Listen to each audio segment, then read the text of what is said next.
Okay, so I hope everyone already scanned the QR code. Okay.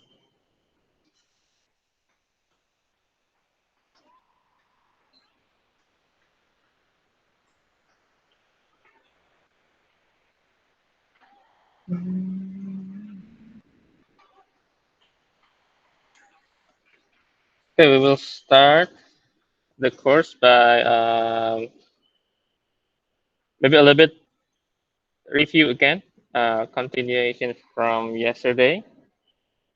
Uh,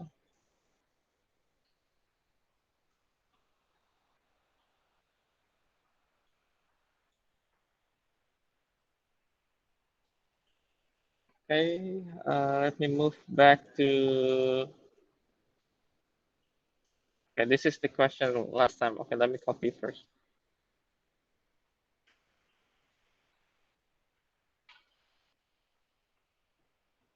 Copy.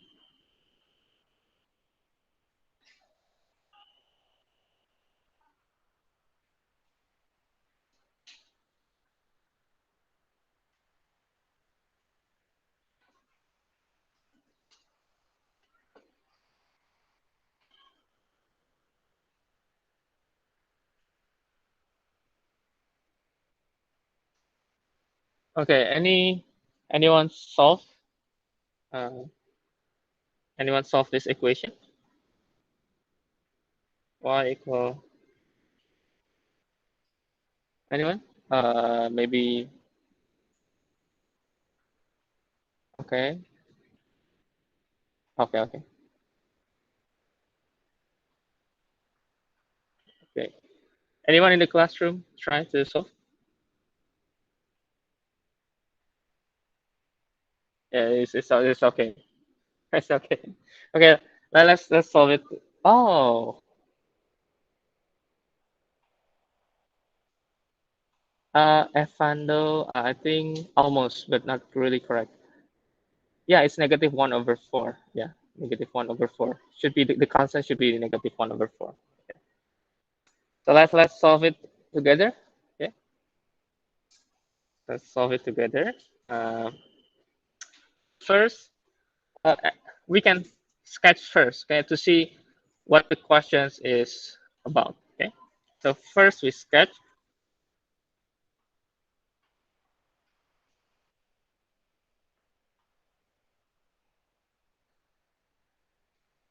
Okay, and then we write.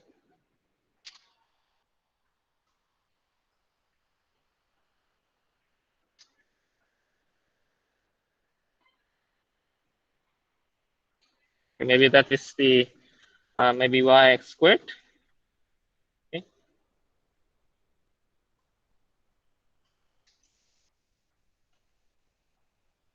or maybe let me write about here first, and then let me copy for this case here. Let me put there.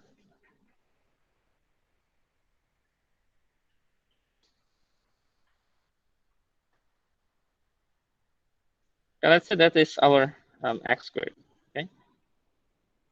Now, if we look the second equation here,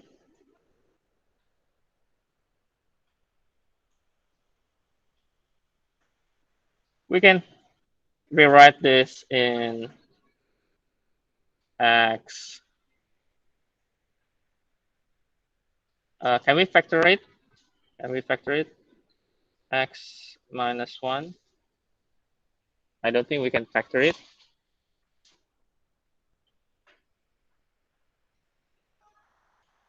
X minus 2. No, right? It should be 3x. But at least if we are going to have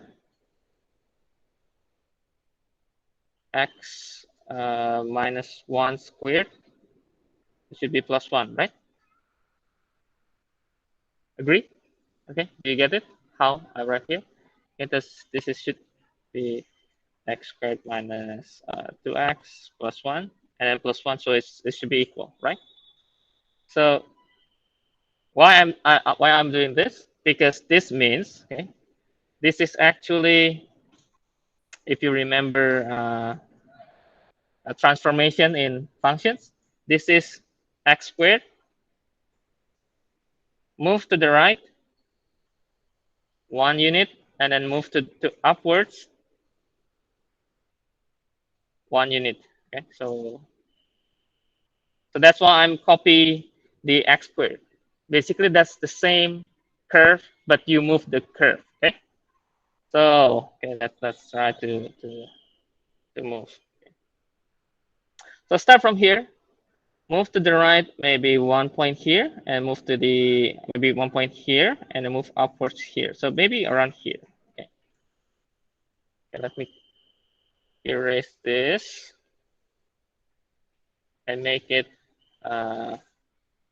This will be 1. It should be equal 1.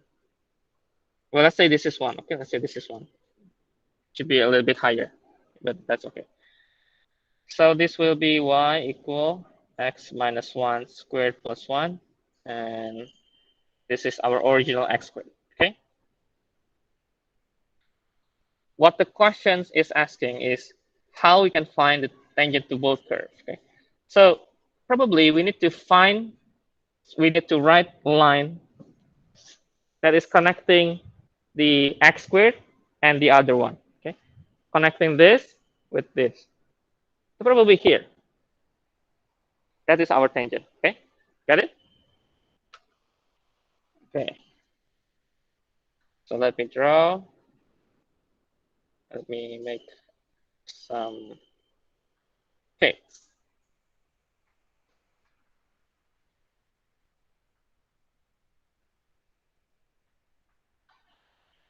Yeah, maybe that like that. Okay. Yeah. So this is our tangent. Y. Let's say we are having mx plus, let's say c or b is c. Okay. Right.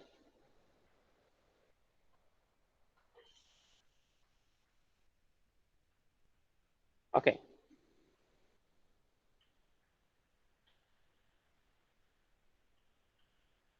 And now, okay,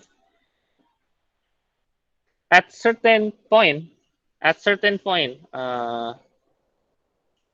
both tangent is exactly at 1 point on each curve. Okay, so I will make this.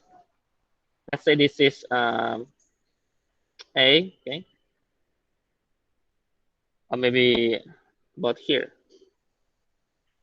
So this is A, okay, and this is B. Okay, I just name A and B. Okay, and then this will be A and A squared, right? The point here, and the point here will be maybe b, and then let's just put b squared minus 2b plus 2, okay? Based on the equation we have, right?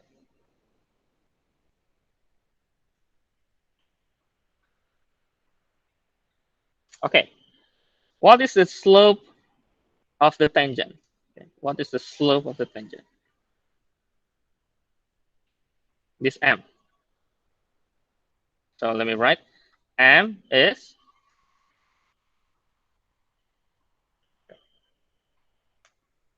based on what we have, A, B, and the point here.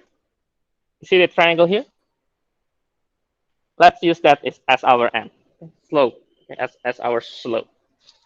So we can draw this as a triangle like this, okay? And we can have delta y and delta x as our m, okay? So m, let me write delta y, delta x, or this will be equal b squared minus 2b plus 2 minus a squared, okay? And then over delta x is b minus a.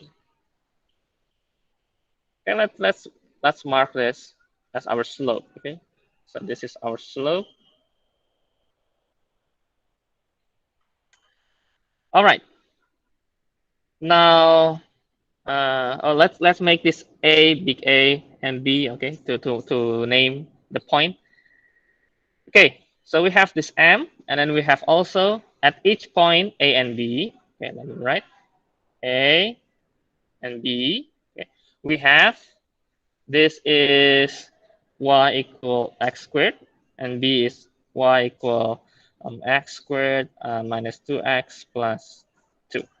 Okay, and we know the first derivative of both of this, they are y equal to x and y equal to x minus 2. Okay, and both are having each point, right? For A, it's the small a, for B, it's the small b, right? So at, you can write at x equal A, and this is at x equal B. So we will have the slope. If we look at the first uh, curve, let's write M1, okay, to name the first curve. M1 will have 2A, and M2 will have 2B minus 2. And from the picture, we can certainly say that M is actually M1 is so equal to M2. So 2A is equal to B minus 2. Or we can simplify and make it A equal B minus 1. Okay. And let's mark this as our important, the second importance. Okay. And then we have two equations that are important. The first one is the slope of the general line from the triangle, right? And the other are the equation of the each slope of the each point there. Okay, and then we can substitute this a b minus 1 to our triangle slope. Okay, so we can substitute. Okay, we can substitute this. Okay, let me write here. Uh, Substitute 2 to 1. Okay.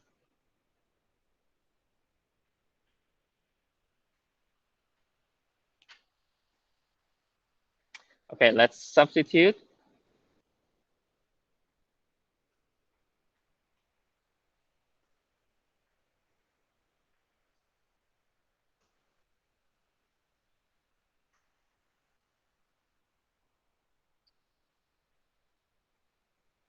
Okay, let's pick M1 is 2A, right? 2A is equal, or we can substitute A directly. Okay, let's substitute 2, B minus 1. I will make this question smaller so I have more space.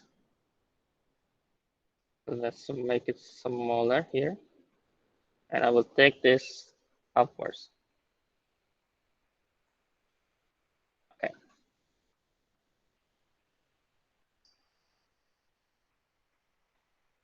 Okay. Now we have 2b minus 1. This is from this 2a here. Or you can also take it from here. Okay. And then equal b squared minus 2b plus 2. And then minus a is b minus 1 squared. And then b minus b minus 1. This b minus b is 0, and then minus this is just plus 1. So all cancel to be 1. And this part here will be, let me write 2 b minus 1, and then b.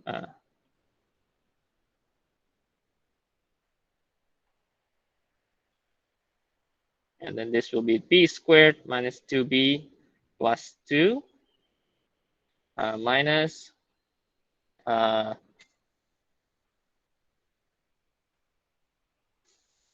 I think I can just factorize this, okay? Because it's much more simplified. So b minus 1 squared plus 1, right? Minus b minus 1 squared. And then it's nicely canceled, right? Nicely canceled. Okay. So we have 2b minus 1 equal 1. So 2b is 1 minus 2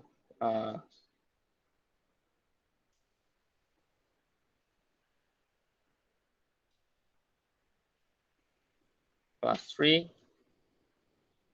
x y is 3. It should be 2. So 2b, b is 3 over 2. A is 3 over 2 minus 1, or it's half.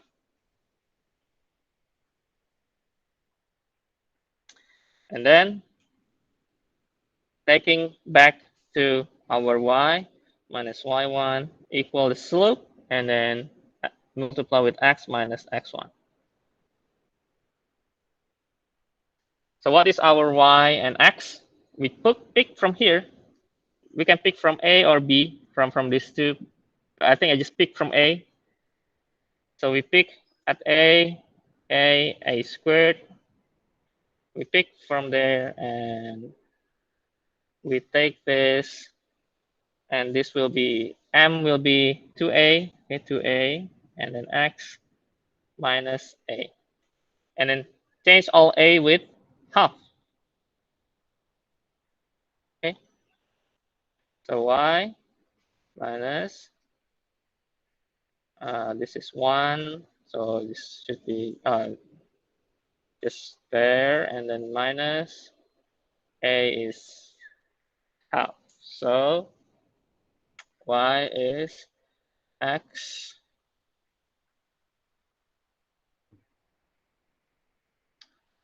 minus 1 over 4, right? Yeah. So this is the equations. Okay, this is the equation. Okay.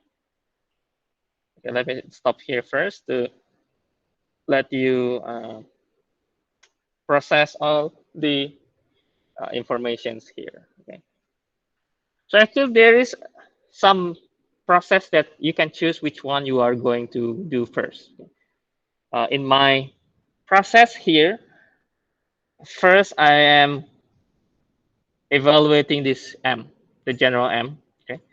You can all actually go to take the a and b and go for each m, m1 and m2. You go here, and then you need to add another formula to solve this, because you are really not sure what is a and b, right? You need another formula to relate all of them. Okay. Okay.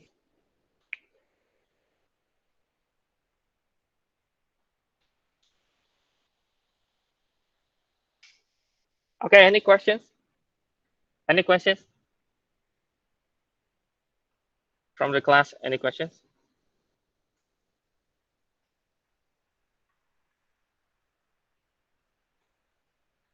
from the online students? There any questions? Okay.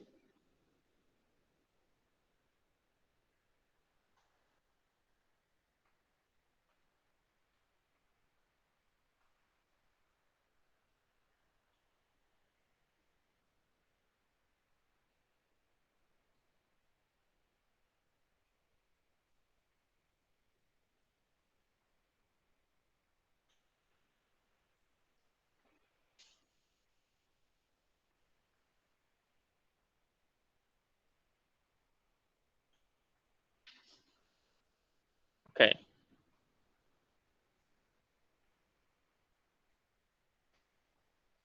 Okay. Uh, I think this is from I think last year midterm. I think or quiz, I forgot. But I think this is in the last year exam.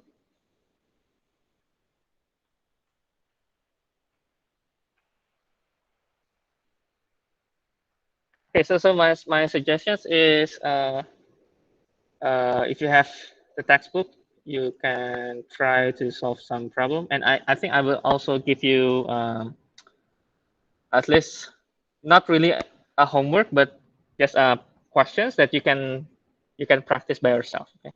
It's not really you need to submit it.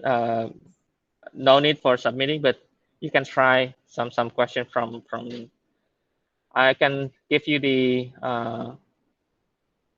question from the end of chapter 3 that uh, you can try. Okay, if you find any difficulty, you can discuss with me, but don't be like you discuss every question. No, right? Okay, so you can choose which questions you think. Oh, I think this is not really clear. You can ask. Okay. Okay. If there's no question here, I can move forward, and then we can start um, from the feedback last time. Okay, we can start from the feedback. Uh, oh, before we are going to go to the feedback time, for because feedback is chapter 4. Uh, I will keep 20 or 25 minutes reviewing chapter 3, and I think some of you are still confused of related traits. Yeah, let me give you one example on related traits, okay, and see if you can get any idea from related traits. Okay, see if you can solve this question. Okay. First, you need to read carefully. Read, okay, a paper cup. Okay, it's a paper cup. Imagine you have a paper, and you can wrap the paper. Okay, you can fold. Okay, and you can make a shape of a cone. Okay, so from the paper, shape of a cone, it has height 10 centimeters of cone and height, and radius, it has radius. And then you put water into the cup, and there is a rate of that water. Okay, and then it's asking how fast is the water level rising. So when you put water with certain rate of change, with certain rate, and then the water will make or will fill in the cup, right? And it's asking certainly how fast the water level is rising. So the change in water level. So it's one to have the rate of change in the water level.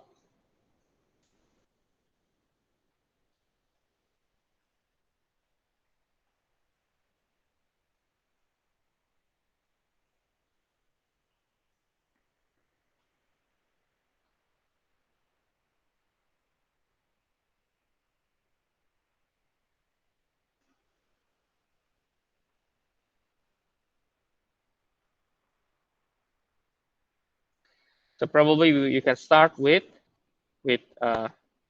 after reading, start with some rough drawing. You can draw and name some variables, some constant if you have a constant.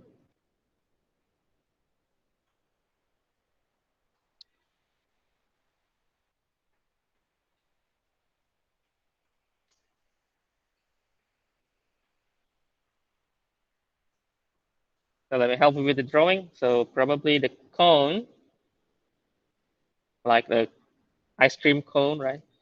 So the cone, maybe that is the cone. And then you have something like that, the cone. It's not really smooth, but that's okay. And then you have certain height here. Let me make it a line here and make it a line there.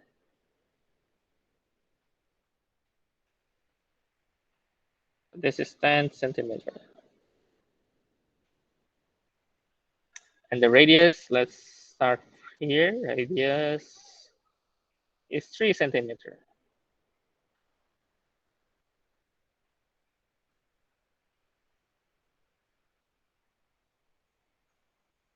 Okay.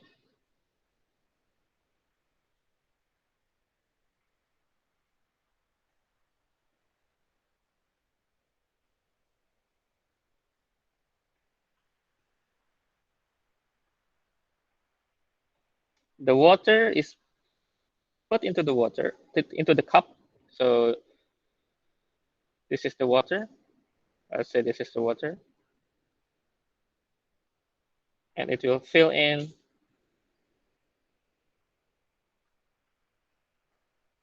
It will fill in the cup.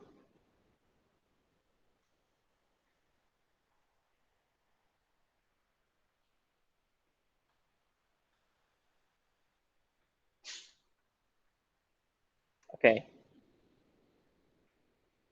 Let me give you a few minutes, and then if you have the answer, you can raise your hand if you're in the class, or leave the answer in the chat box if you are online students.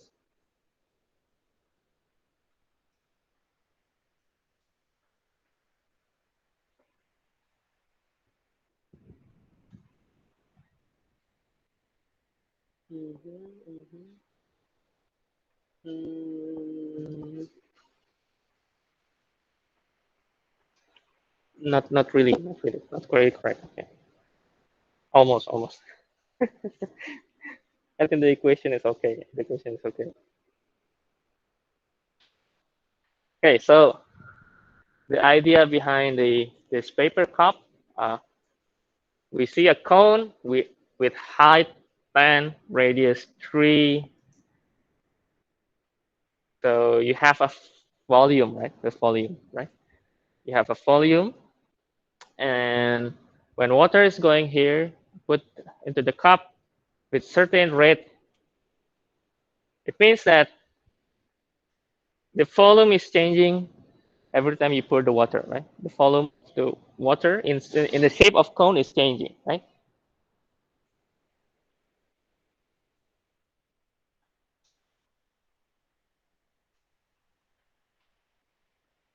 And then when the volume is changing, okay, the water level here is also changed, and there will be a relative difference between these two rates. Okay, we cannot make it equal. So we are going to look that in the uh, calculus perspective, okay, in the calculus perspective, in which we need to have a connection between all of those numbers and also a lot, some of the variables. Okay. Okay. Another thing we can write is we name the variables. Okay, I haven't named my variables here. So we name the variables. That is changed. Okay. Variables should be changed. So this will be, let's name R. Okay. And this one here will be, let's say H, because this is the height. Okay. And then the volume of cone. Okay. What is the volume of cone? I think you remember, right? So 1/3, this circle, right? And then multiply with the height. Okay?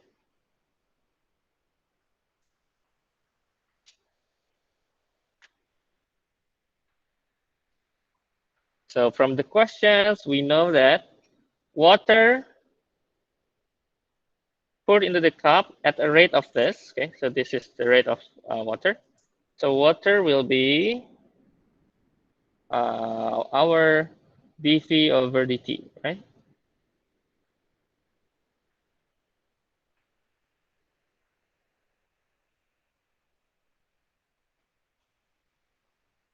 And the question is asking dH/dt.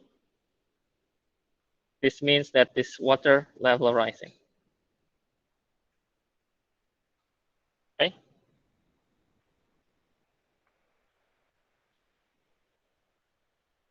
But if you look at this volume, okay, we have R and H. We have R and H. Both variables are changing, right?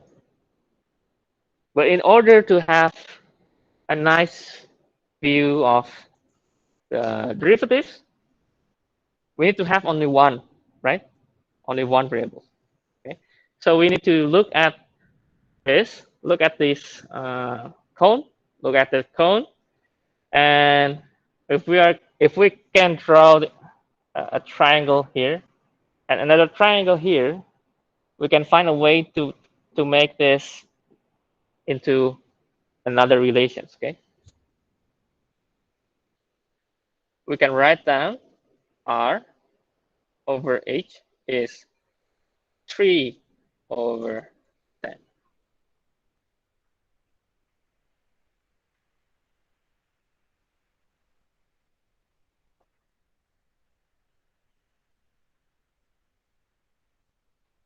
Or R is 3 over 10 H.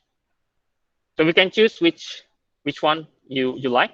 We can write R, we can write H, but I will use this because we are asking to find this, right? So it's more logically reasonable. Okay.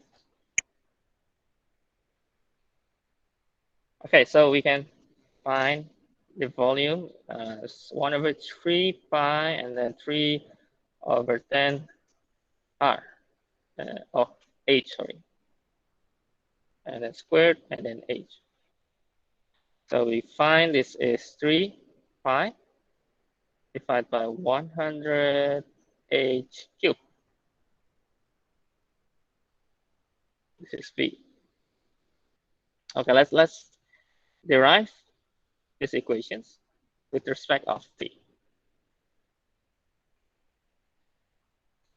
This will be dV over dt equal 3 pi 100, and this will be 3 H squared and dH dt. The question is asking at the deep 5 centimeters. So at H equal 5. So at H equal 5, so it will be 2, 9 pi 100. This will be 5 squared dH over dt. So this will be 4. So dH over dt will be 8 over 9 pi centimeter per second.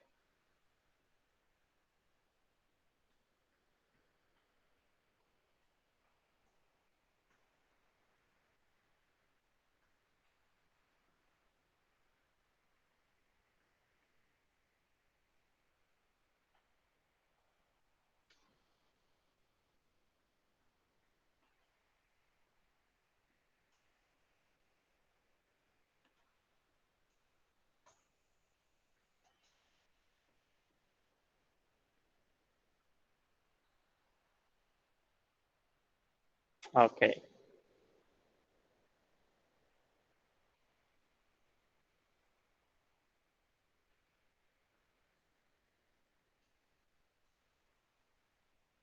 Okay, so let me make some overview of the related rates. Okay. So first, carefully,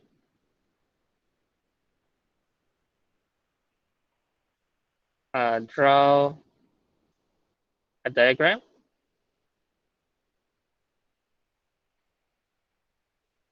Name naming variables. Okay, so variables mean there is something change. Okay, that the one that has rate of change. Okay? So naming variables. Find correlation. This means it can be the formula, conditions, etc. Okay, and then uh, derive with respect to time.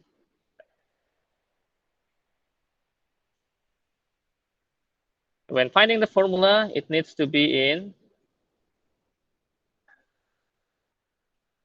at least variable and constant are available, which means the question is already provide you with those informations. Like for example, the question here is how fast is the water level rising when the water is 5 centimeters. So it's giving you an information that you need to find the rate when you have certain height, right? Okay. Okay. That's I think the related rates. Okay.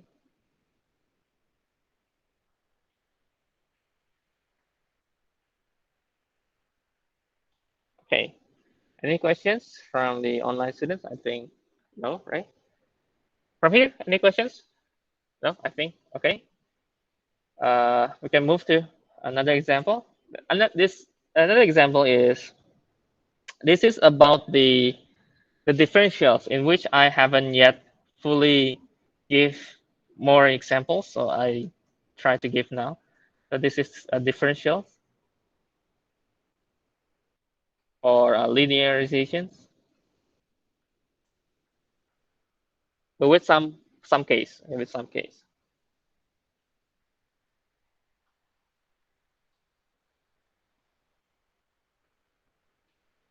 Okay, perhaps this week, maybe tonight, I will give you some questions like from the review of the chapter 3, and you can exercise or take some time to practice. But then at the weekend, I will give you another quiz for chapter 3. So you can practice first and then take the quiz. I will have the quiz maybe around 4 or 5 days, so you can have some time. Okay, you can have some practice. Maybe you want to discuss with your friends. Okay, you want to have study together first, maybe if you want to, and solve some problems, and then take uh, some question in the quiz. Okay.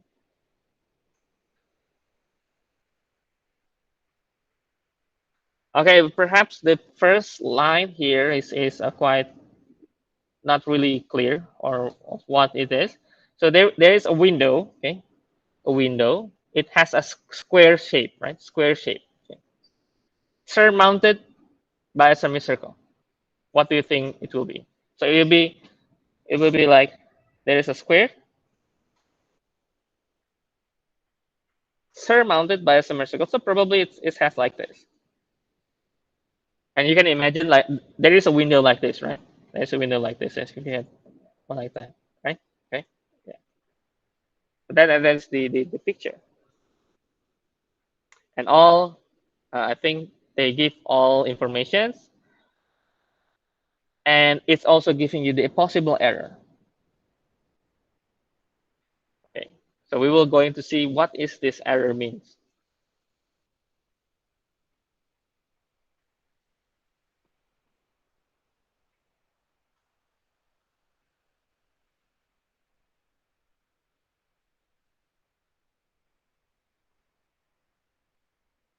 And what is the maximum error possible.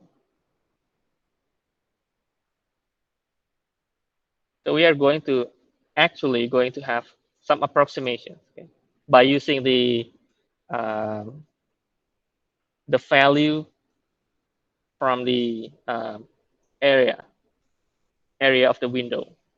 So you have the area of the window. It has certain formula, right? And you find uh, the maximum error from that formula.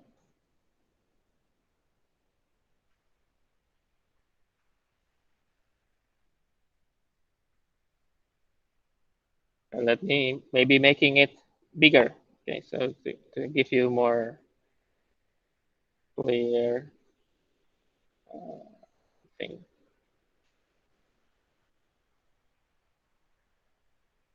Have it this, and then let me.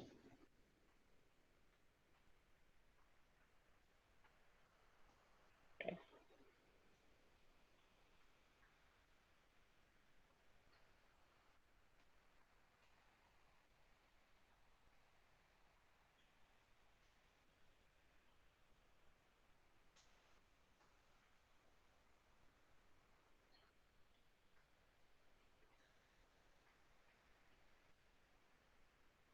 Okay.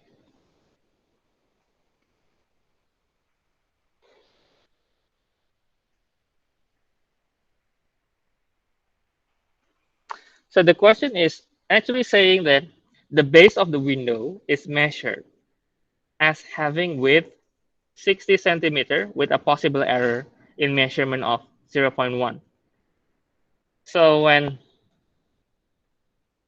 when the side of the window, let's say the x, let's say this is x. Okay. So when x is 60, there is an error of 0.1.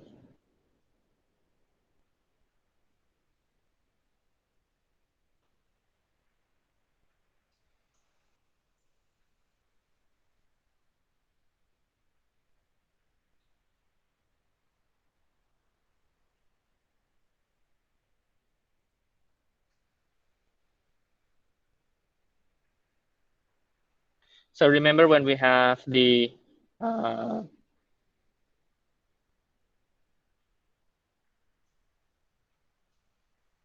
you can say that dy, if you remember the first derivative is dy over dx is f prime. Okay. If we have the point, it's f prime at a, right?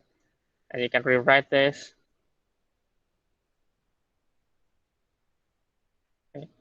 And then you can also rewrite in terms of the linear approximations. Delta y is, or delta y minus delta y minus dy is f prime a, and then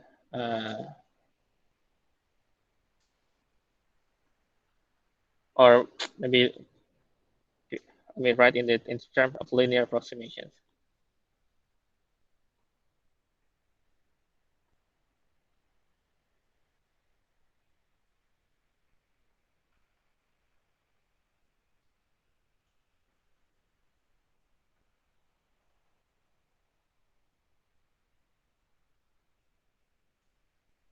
Now the problem here is we need to take the area of the window. Okay, take the area of the window. So we have a square, okay, which is the x squared. This is area is x squared, and this will be x over 2. A half circle, right? A half circle will be pi.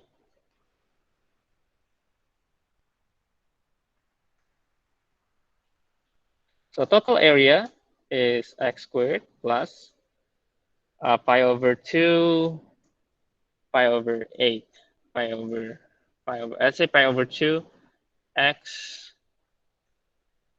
x over 2 squared. Let's say that.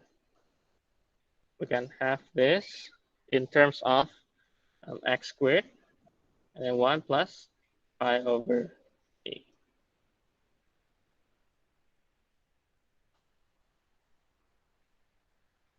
That's the area.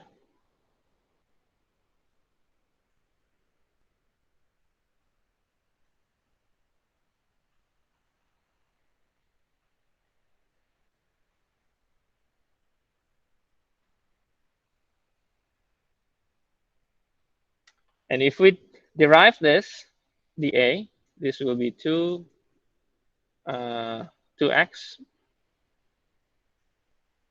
Or if you want to have this, let me write here to give you more clear. This will be 2x plus 2x over 8 pi. Or I can write this in terms of 2, and then this will be 1 plus pi over 2, 2, I think 2 plus pi over 4, and then x pi.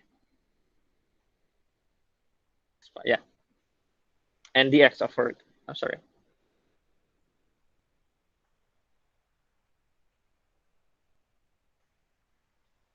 So when the x is 60, the error is 0.1. So 0.1 here is actually our dx. Okay, there is a slight change. Okay, so in terms of differentials, our error here when x is 60, the dx is 0.1. So let me write here. So when x is 60, our dx is 0.1. So our dA with the error in x is 0.1. Okay, is like put the all the 2 plus pi over 4, and then put 60 and then multiply with the 0.1.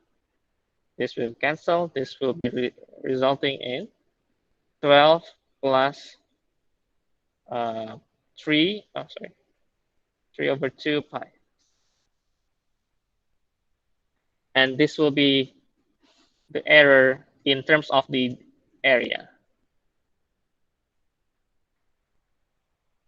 So dA here is error,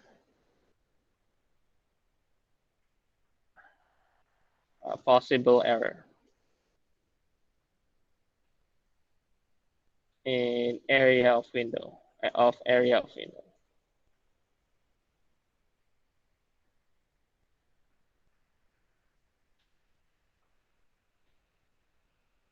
Okay. So basically, okay, what we are seeing here is there is slight changes. Okay. So if you look at how the formulation here,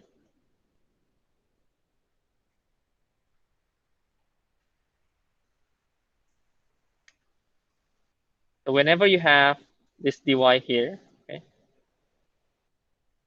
this means there is slight change. Okay, this dx and dy, there is slight change. So if there is slight change in x, there will be slight change in y. So in our case here, this is the slight change in a measure in a square or base measurement.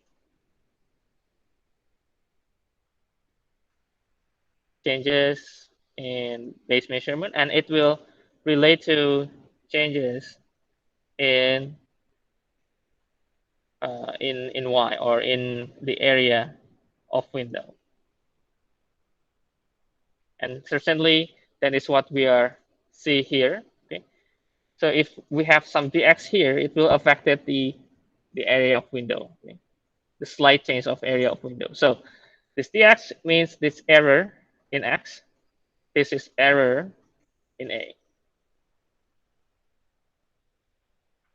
And how to quantify, it's actually not really that complicated. Okay, the one that you are need to pay attention is which error the question is asking.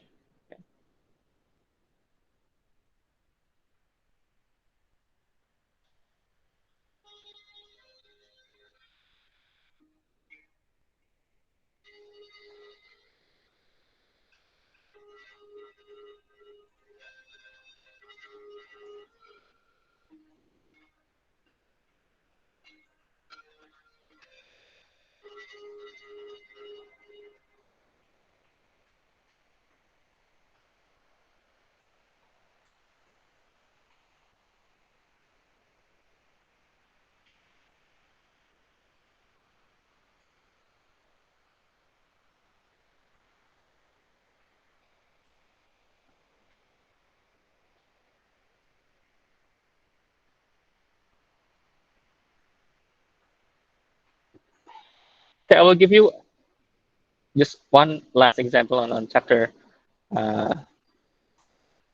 3. Okay, let me just find.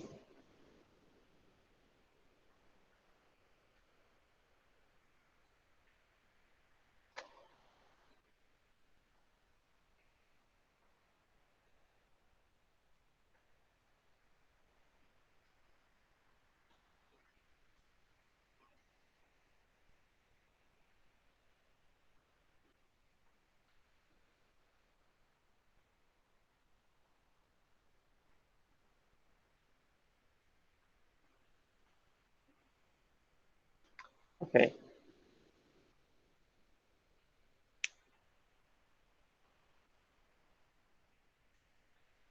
By the way, I also upload a new video for I think several questions. Uh, I think 5 or 6 questions. I try to make some solution and take the video of it, so you can check. I think already in the playlist, a new playlist on your for your class, okay, in the YouTube, so you can check that out. Okay, I think one more example. But I think this last example is more of like chapter 2, chapter 3. Okay.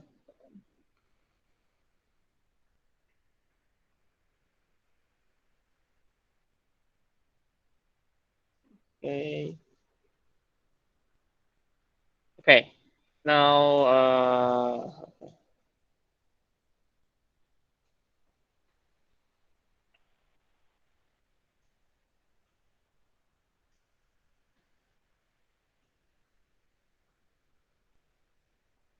it's a little bit having a limit, but it's actually about derivative.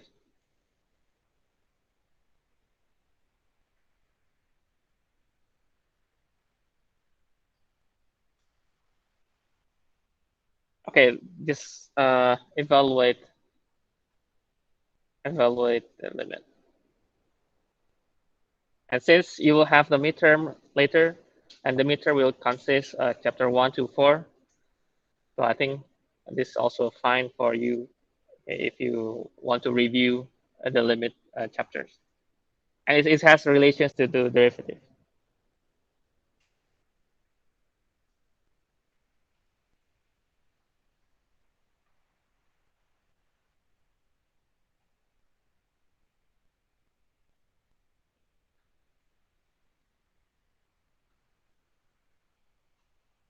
So any idea? Any idea? I already gave you the clue, derivative. Any idea?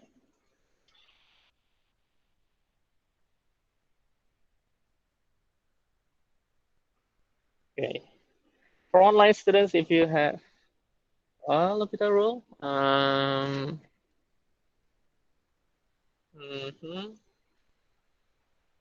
hmm.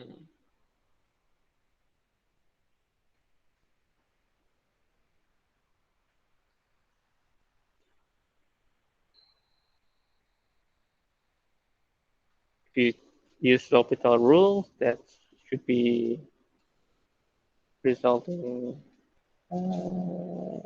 Yeah, there will be an answer for that as well. But yes. Oh, sign 9, 9. Sorry, sorry, sorry. 9, usually 9 should be like this. This 9, or because usually if I write G, I write like this. That's my G. Okay. Like a small G in the, if you write in the text or in your phone, there will be G like that. But I don't think everyone, if you write your with English, like if you have a paper, you write G. Usually you write maybe this, right? G, right? Or maybe like for example, A B C D E F G H, right? Like this, right? But if you check the keyboard or your phone, the G is actually like this, right? And I prefer this one. I don't know. Since I was in a, I think since in high school, I tried to make my G like this one, like this G.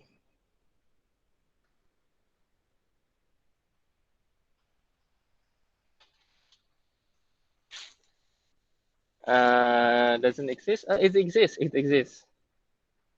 A L'Hopital rule, maybe if you do L'Hopital rule to sign, yeah, probably to sign cos to sign. Hmm. It's not DNA, but yeah, it's the limit exists.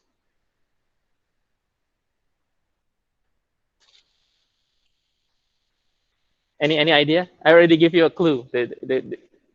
When I wrote this, I give you it's related to derivative.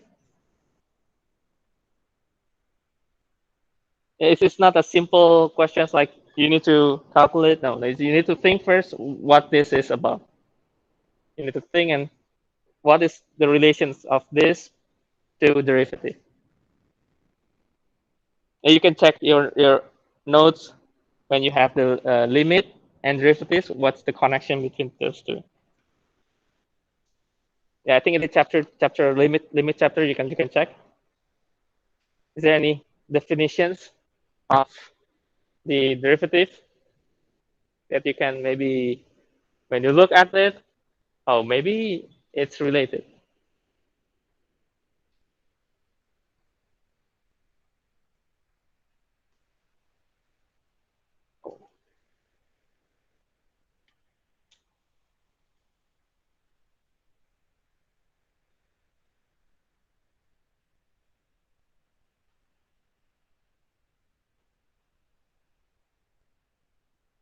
In chapter 2, but I think nearby chapter 3. So chapter 2, between chapter 2 and chapter 3.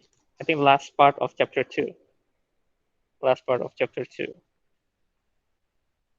I think 2.7 or 8 between those two.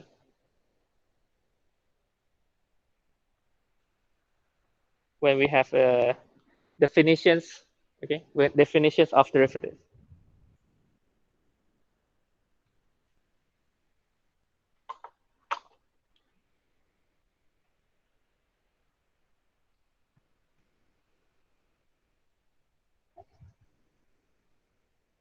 Oh.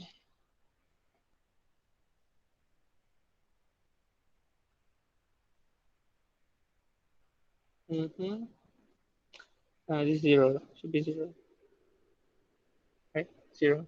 Right? Okay. Yeah, you can use that way, but there's another way that you can think of. You, you, okay. Okay. Once got the answer. Any students got the answer? Got the answer? Okay. You got it. Okay. Okay. Now, okay.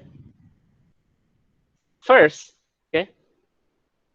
Let me write in the board first and then in the notes later.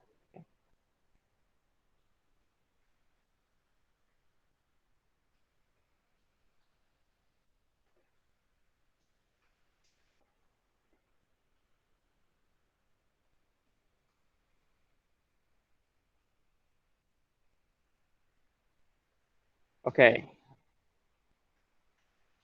Let's look at this. Okay. That's our. Let me write in the my notes here.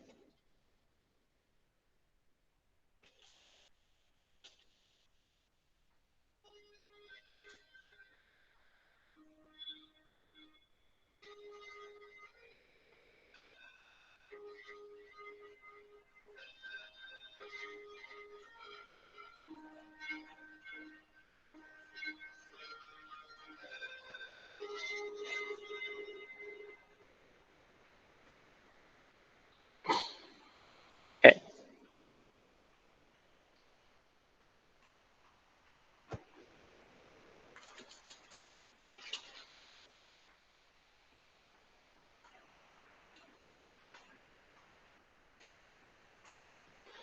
So if you look at here, when we have limit h and when x is 3, okay, this will be 3 plus h minus f3 divided by h, and this will be f prime of 3. Okay. Okay. Now we look at the original equation. It has the sign, right? It has the sign, and it has the squared. Okay. Let me just take this and take it. If f of x is sine x squared,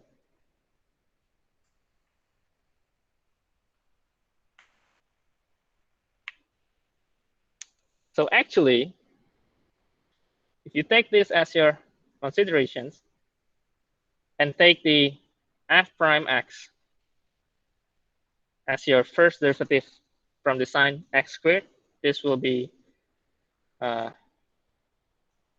Sorry, it should be cos and then x squared and then 2x, or 2x cos x squared, right? When f prime is 3, this will be 6 cos 9.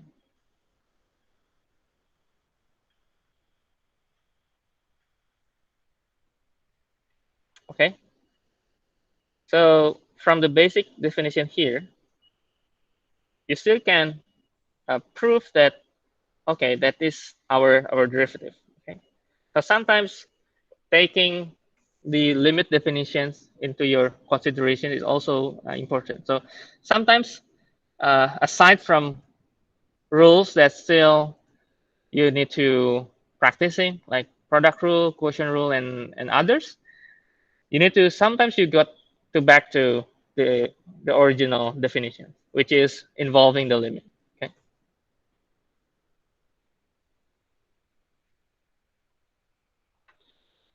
Okay. This is before we learn about the L'Hopital rule. Okay, before we learn about the L'Hopital rule. If you learn later the L'Hopital rule, I think it's much more easy.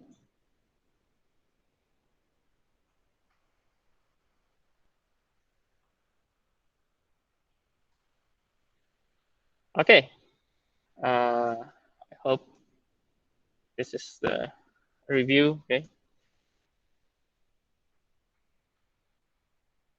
So I prepare another video for you this week. Hopefully, I can prepare maybe 3 or 4 questions about related rates, linear, and maybe other complicated question as well,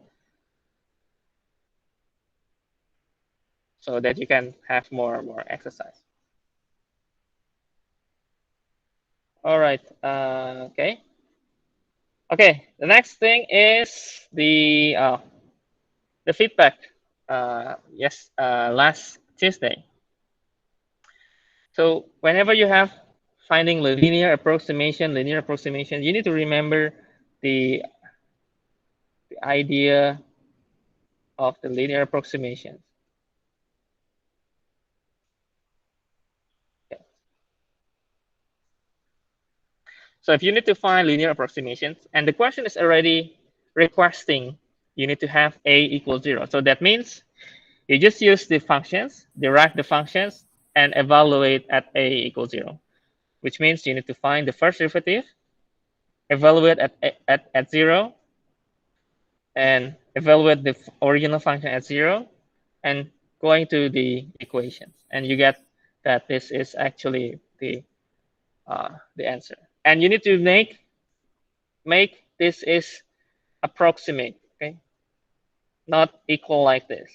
It's different, okay? Because I also provide you with the other options that is, it seems correct, but it's not, because we want to have a linear approximation. So we need to approximate. It's not exactly that linear, okay? So this should be the answer.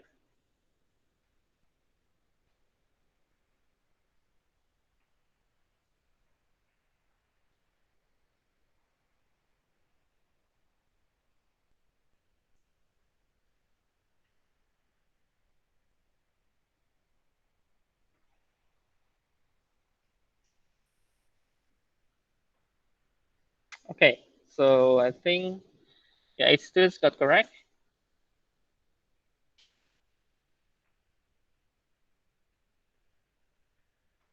Okay, the other second questions, this is, I forgot to make it in uh, the settings.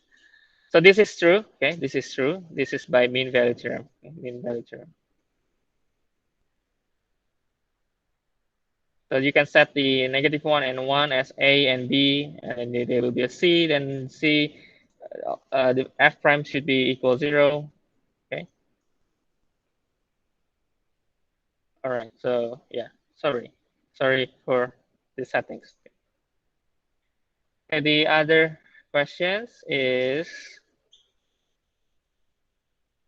this one. You need to find the absolute minimum and absolute maximum. And you're already given the interval. So we are going to see the functions. First thing, what we are going to look at is the f prime. The f prime means this is our stationary, right? Stationary, or you can say this is critical numbers, right? We can find the critical numbers. That is x equal to, we get, so we check all the points, including the interval, okay? Because maybe it's something like this. It's still having this maximum and this minimum, right? In the end of the curve. So we check the point 0, 2, right? And then 5. And we get that its maximum is 16, minimum is 7. That is why the answer is 7 and 16. Yeah.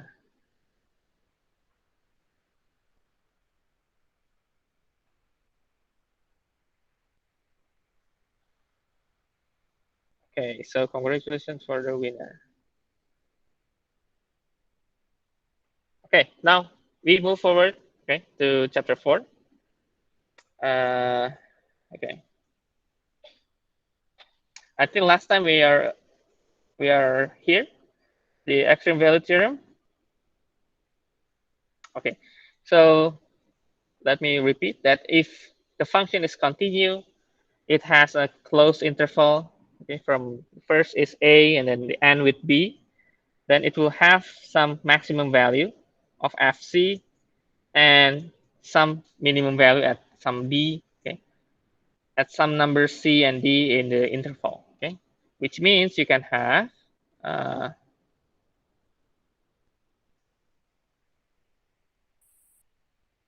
like maybe like from here, okay, like that. You can have this is we call generally just max and mean, or local max, local mean. And the highest and lowest will be the maximum. So this will be the absolute max. This is absolute mean. And if you have at here, this is changing from positive slope, positive gradient, and change to negative. This we call the local max. And from the negative to positive, we call this local min. And from positive to negative, again, this will be local max.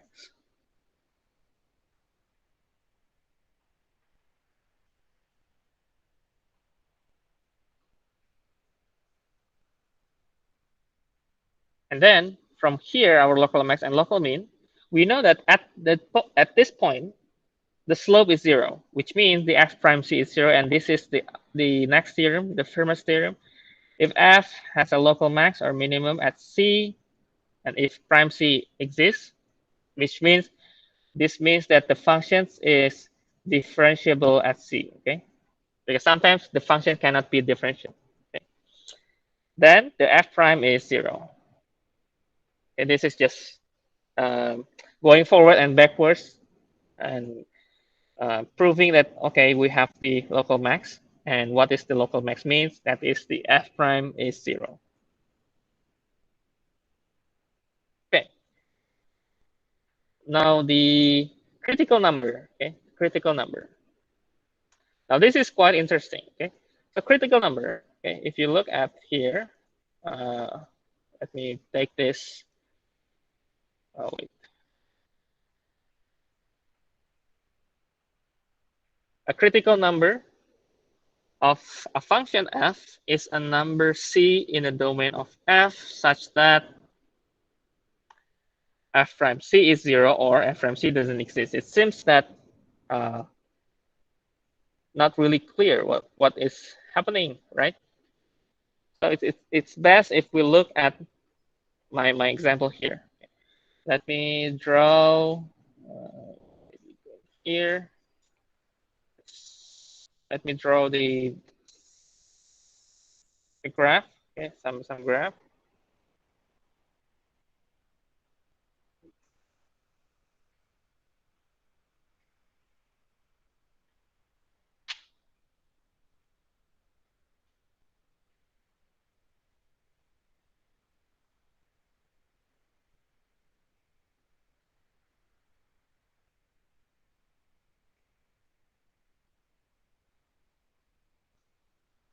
Okay, let's say this is the graph. Not really smooth, but I hope you can see the graph.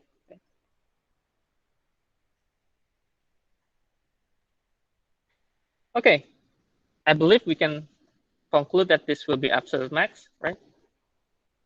Let's say this is at x0, and this will be from x1, and we can say that this will be maybe a local mean, okay, maybe a local mean.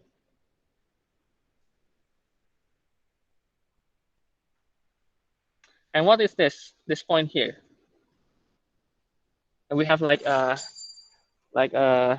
really sharp corner here. We can say that this is a local max, okay? Because it's still, you see, it's plus gradient and then negative gradient, right? So we can say it's local max. We can say this is a local max here because it's changing the positive gradient to negative. Okay. And let's say this is x2.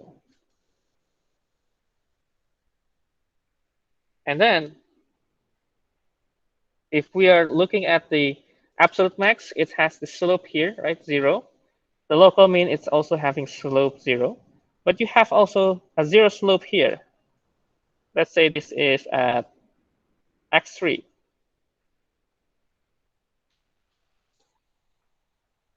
So here is f prime x0 is 0.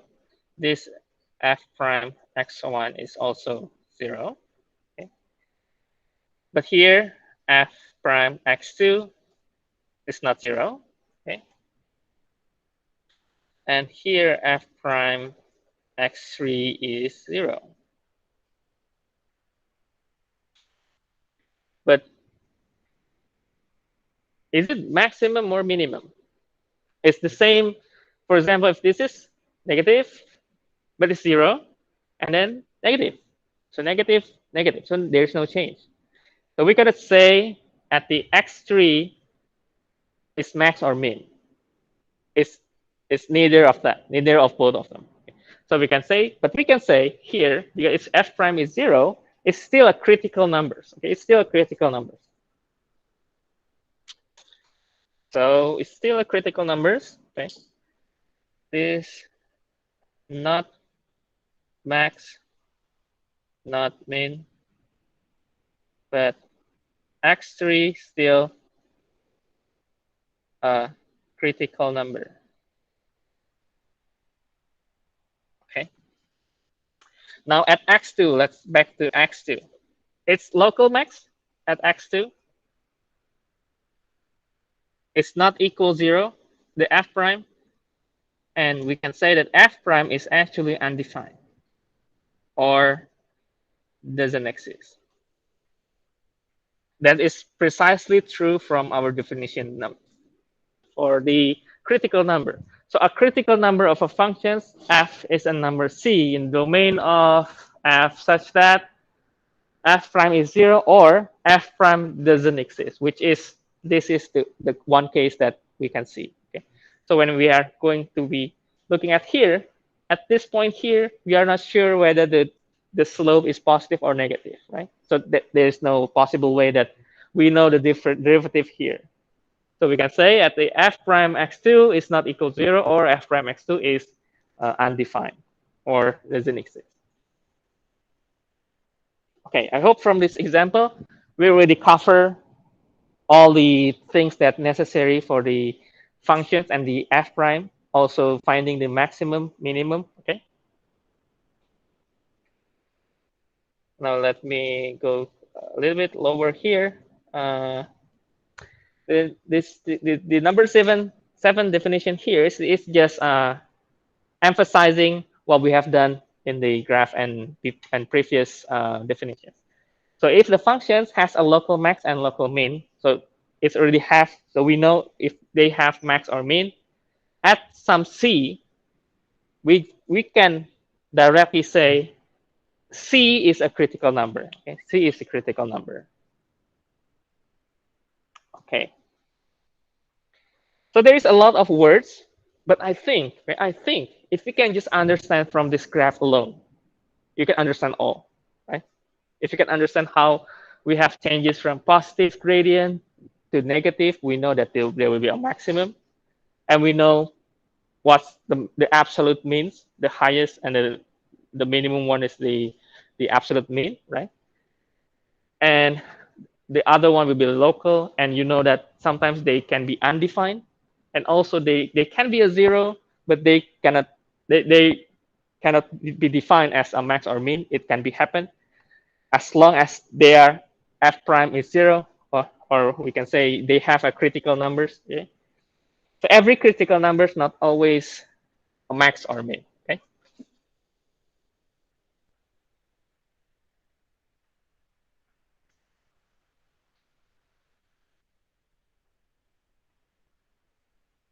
Okay. Now we continue a little bit. Uh,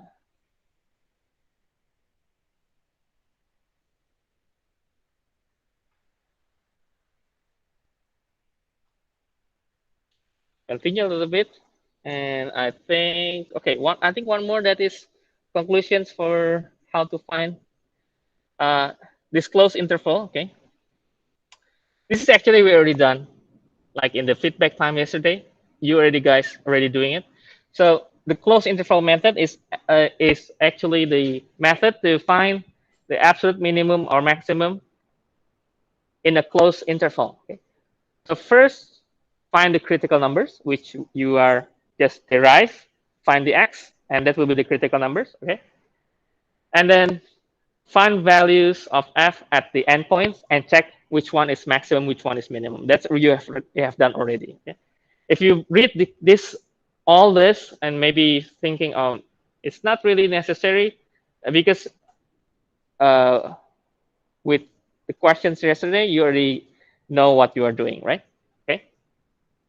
So this is just a step by step on how to find the closed interval method. But I don't think this is you need to write like take notes for all of it. Okay, you can take just the necessary points. Okay, necessary points.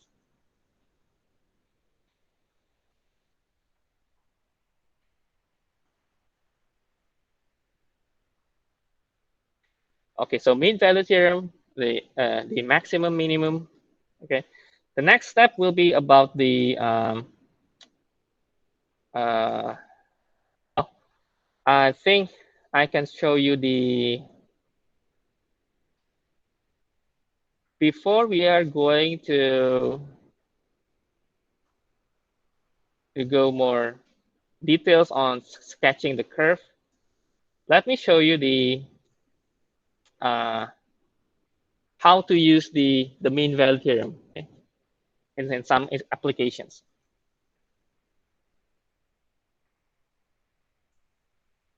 Okay, let me write some summary, okay, for you from the max min and mean value theorem, what we have done here.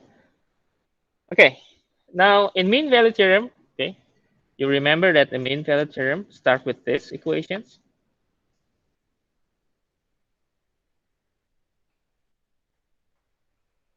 And you can rewrite this and make it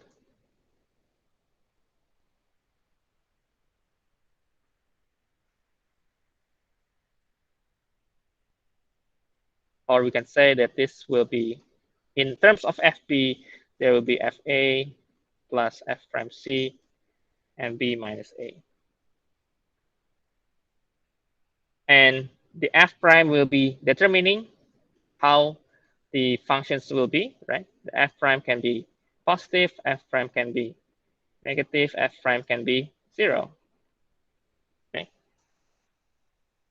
And if you compare with the linear approximation, we compare that if you have a delta f delta x, is approximately the f prime of a, or we can write this as fx minus fa, and this will be x minus a is approximately the f prime a, or we can write this in terms of fx approximately fa plus f prime a x minus a.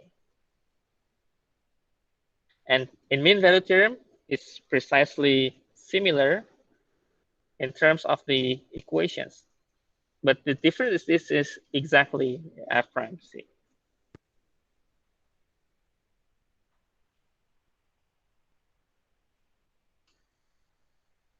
And you know that from here, we can derive, we can have some formula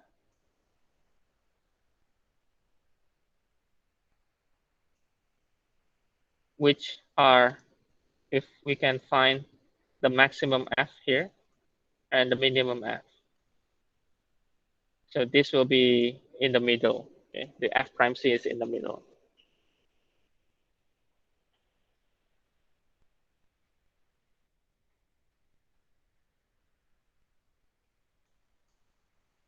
Okay. Now to use the mean value theorem, or how to use it in some applications. If we have inequality proof, e to the x is greater than 1 plus x, and x is positive, or maybe I think just positive.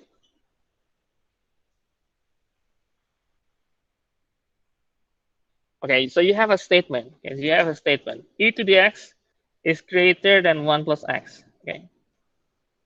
So in mathematics, how to prove that this is true? Okay. Aside from you can try some number 1, 2, 3. You can put here, and then okay, you can say okay, that's is possible. But let's just look at this equation and let's write some mathematical proof using mathematics, using calculus. In this way, we can use the mean value theorem. Okay. How to use mean value theorem? Mean value theorem, it needs to have a functions, right? It needs to have fx, right? Fx equals something. Okay. We need to have a, we need to have b, we need to find c, right? Okay. To do that, first we need to design, or we need to set a function from here. Okay. Let's set the functions and let these functions be from here. Let's set our functions is f of x equal e to the x minus 1 plus x. Okay, let's just do that. Okay, check several x, like for example 1, 2, or maybe 0. Check x equals 0.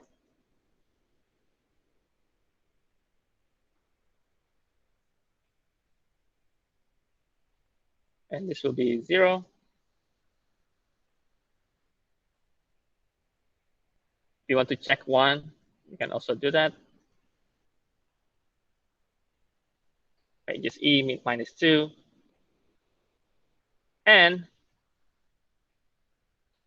because we are going to use mean value theorem, we need to have f prime. F prime x will be e to the x, and then minus 0 plus 1. So this will be e to the x minus 1.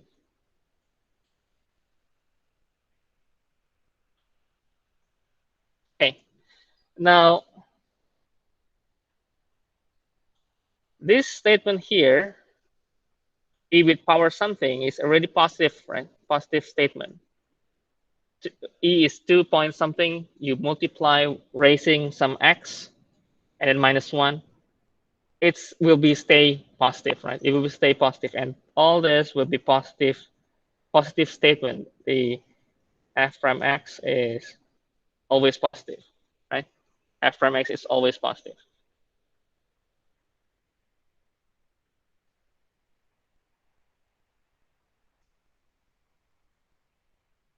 So when x is positive, f prime x is also positive. So if we look at the f, if you remember the fb, okay, is fa plus f prime c b minus a. Okay. If this is positive, then if this is positive, then this is also positive, right? So it's true that we can conclude here, it's true that f of x, that is our functions a to the x minus 1 plus x, is always positive. But if we want to write completely, you can write like in some words, because f prime c is always positive, then fp is always positive. So it's proven, it is proven that blah, blah, blah. And then the conclusion is it's true that this is proven.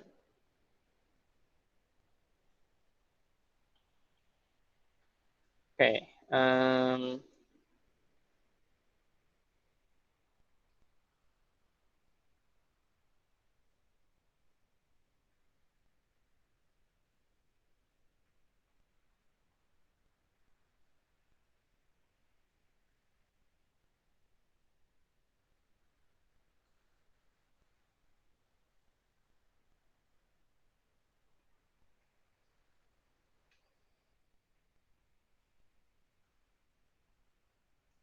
Okay.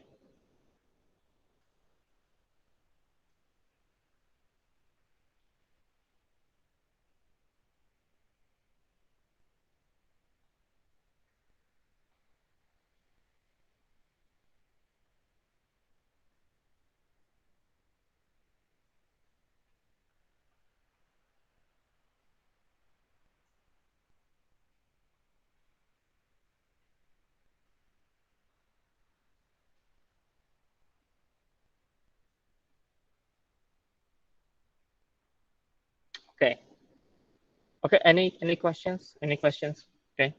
So if you have something similar, like you may be proving some statement, what you can do is you can do precisely what I'm doing here by looking at the functions, set up the functions, set up the f prime, and then look at the f prime. If the f prime is always 0 or maybe positive or maybe negative, then you can have some conclusions that, oh, your function is always getting large and large and positive, and it was always positive, right? Okay, so we move a little bit to 4.3. Okay, so I will just move just a little bit. Okay, so this will be the 4.3. The chapter is actually about the shape of the graph, the shape of the graph.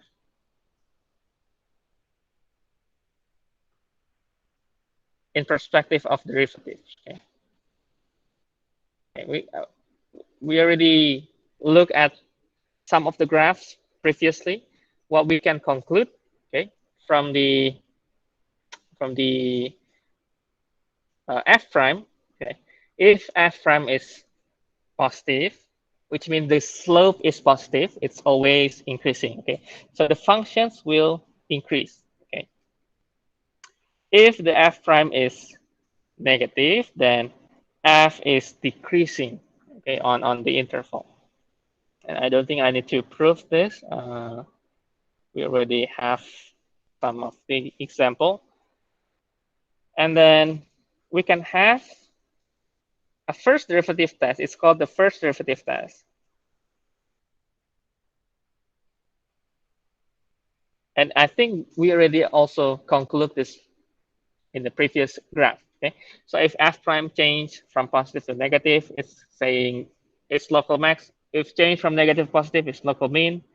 If there is no change, it's still a critical number, but it's not having any max or min at C.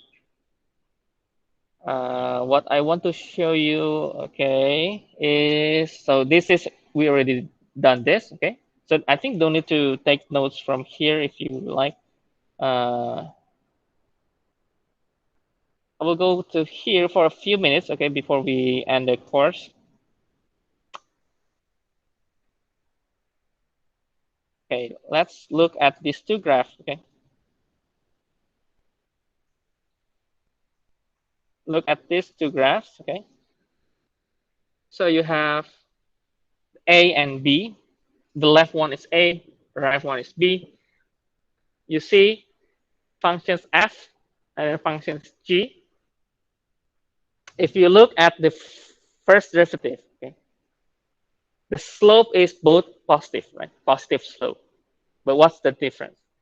If you check each point, each point by point, the slope will be, let's say from here. I say this is from here, going to be here, going here, going here, and eventually it's going to be steeper and steeper. So from maybe from a horizontal, it's going to be racing and racing, and maybe almost vertical, right? From this one, you will get maybe from here, going here, and almost getting horizontal, or maybe becoming zero, maybe, right? So this difference here is this all is positive slope, but the positive is keeps increasing, okay, increasing. So f prime increasing, okay,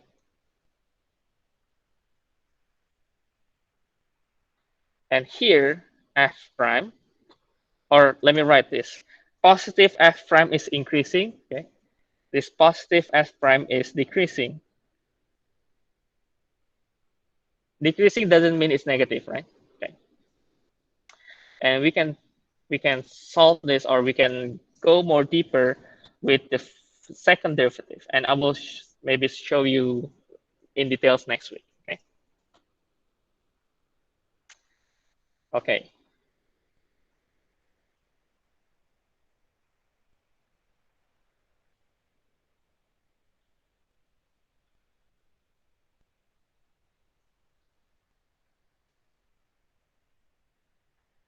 Okay.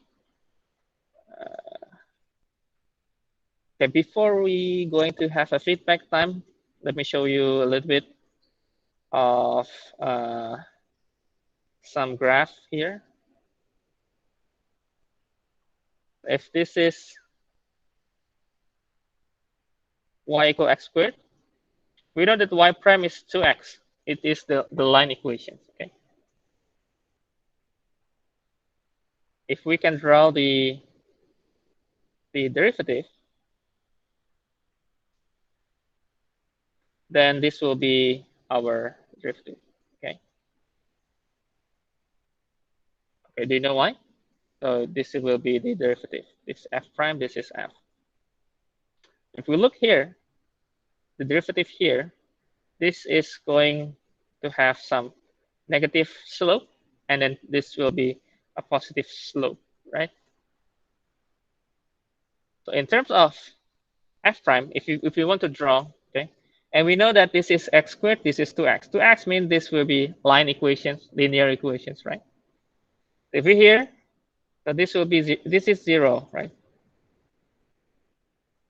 This y, all y here is positive value. This y here is negative value. So it starts negative, negative, negative, and going to 0, which is in this precisely here, 0, and then going to have positive, positive, positive. Okay. Okay. I will go more in more details next week. Okay. So just to keep in mind, this is what we are going uh, to discuss next week. I will go back and review some parts of it so that you won't be missing, and we will have the feedback time. Okay, sorry for the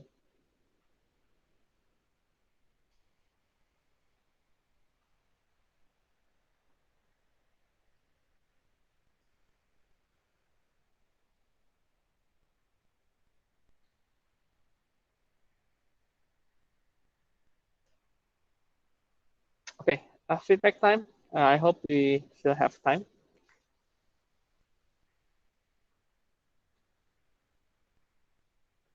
And for, I think some of you need to have the QR code, right? I will show you later after the feedback time.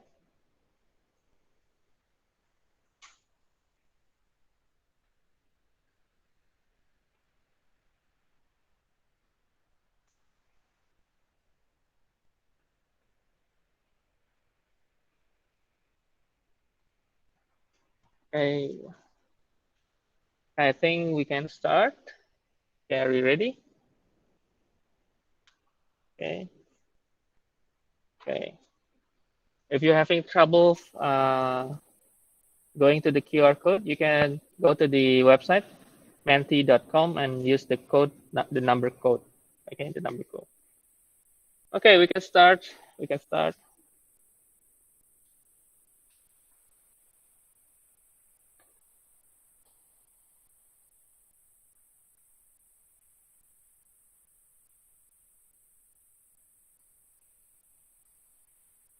Okay.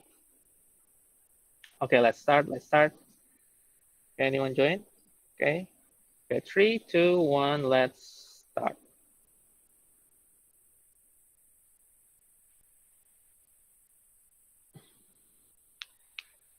Okay. Look at the graph carefully. Okay, look at the graph carefully. Look at the graph carefully. The graph is showing the f prime. At what values of x does f have a local max? So you can look at the options. It has four options. And I hope the time is enough. I think it's enough. You just point out which one from the graph. Okay.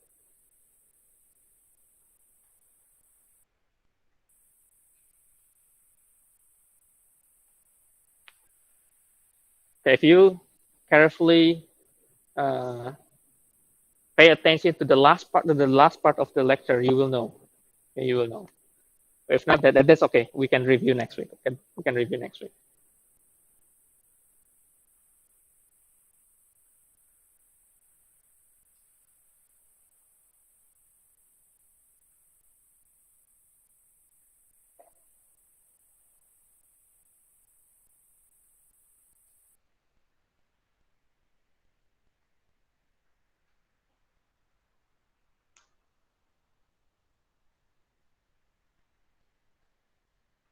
Okay, 20 seconds. I think most of you already answer. Okay, 10, 9, is still 4, 5, 4, 3, 2, 1. Okay, everyone has voted. Time's up. Yeah, most of you get incorrect because you don't really see the questions. The graph is showing the f prime, not f. Okay, okay, okay.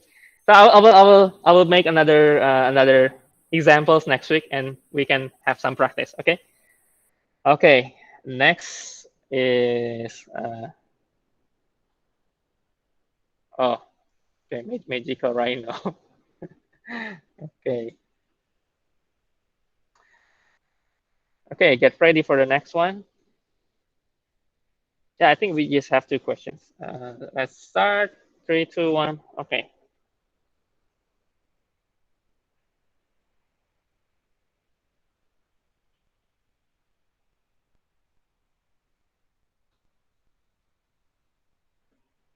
Okay, you need to write the form in A, comma B. Okay.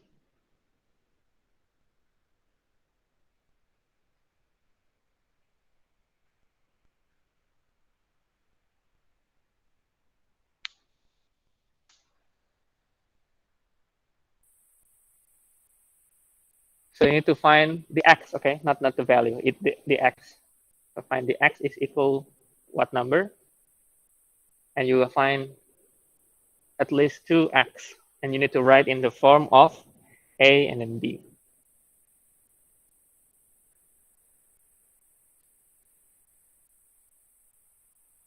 I hope the time enough. Yeah, I hope the time enough.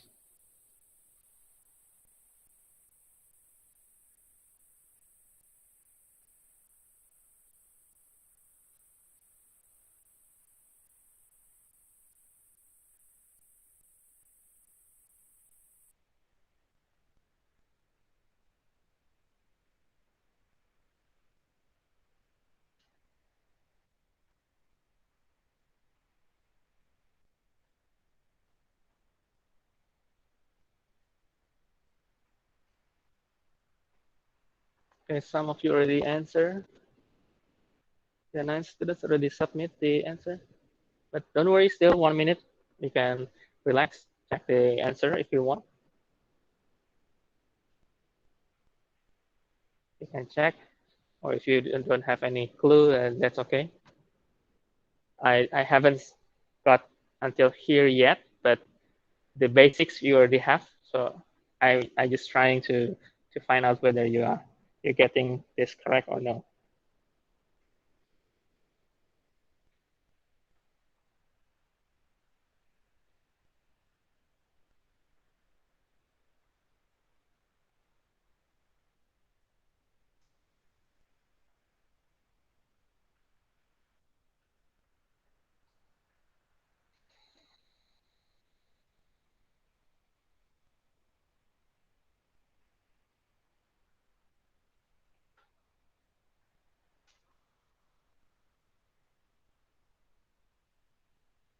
3, 2, 1.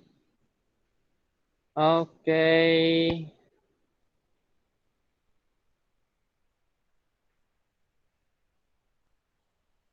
Yeah. Okay. Okay.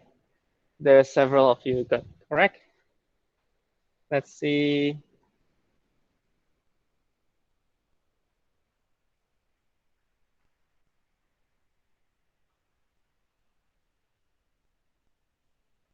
Okay, congratulations. Okay, congratulations. Okay, you win the game. Okay, oh, last part, not a question, but just uh like a like a survey. Okay, I have a 5 statement. You can just choose which one is suitable or maybe what you feel. Okay, and if you have finished, then uh, the class is finished. Okay.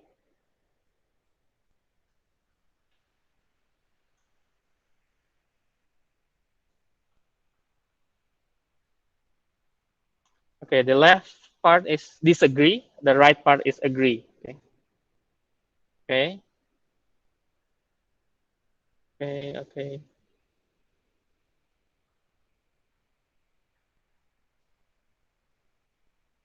Okay. Okay. Okay, 4 students, 5, 3, 17.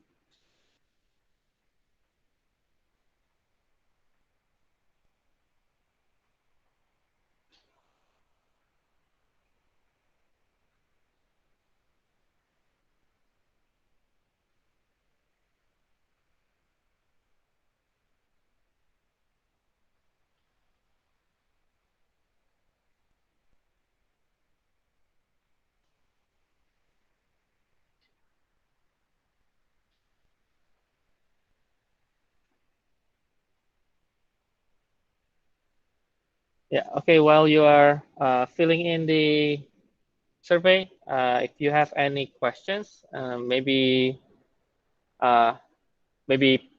some part of chapter 3 that you need to discuss more, let me know which part. You can write in the chat box for the online students or anyone in the classroom if you have something that some suggestion that which part of the discussion you want to have more. Let me know. Okay.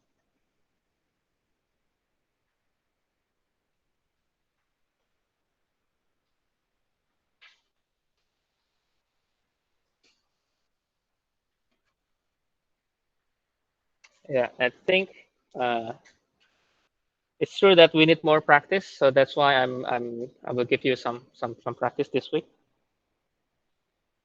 Not as an assignment, but just like just for your own practice, for your practice.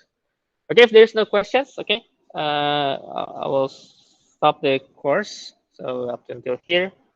So thank you for coming. Okay, and then because chapter 4 will include more and more graph sketching, I hope for everyone who has already been in Taiwan, you can come to the class because the chapter 4 is a little bit need more attention to the curve sketching. Okay.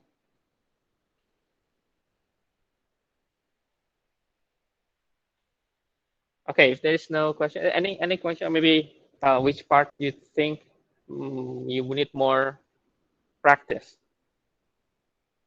so I can still have at least taking some time to make another video for giving you solutions. Okay. So I will give you the like the maybe the questions, and then you can look the questions and then start practicing if you have time at your home. And it's good if you study hard, study like working your exercise maybe in the weekend, but you need also to take care of your body and mind. Okay, so you need to balance all those three. Okay, so you need to have you need to study, but you need to also to exercise, play some games, right? That's okay for me. Okay. Okay. Thank you. Thank you all.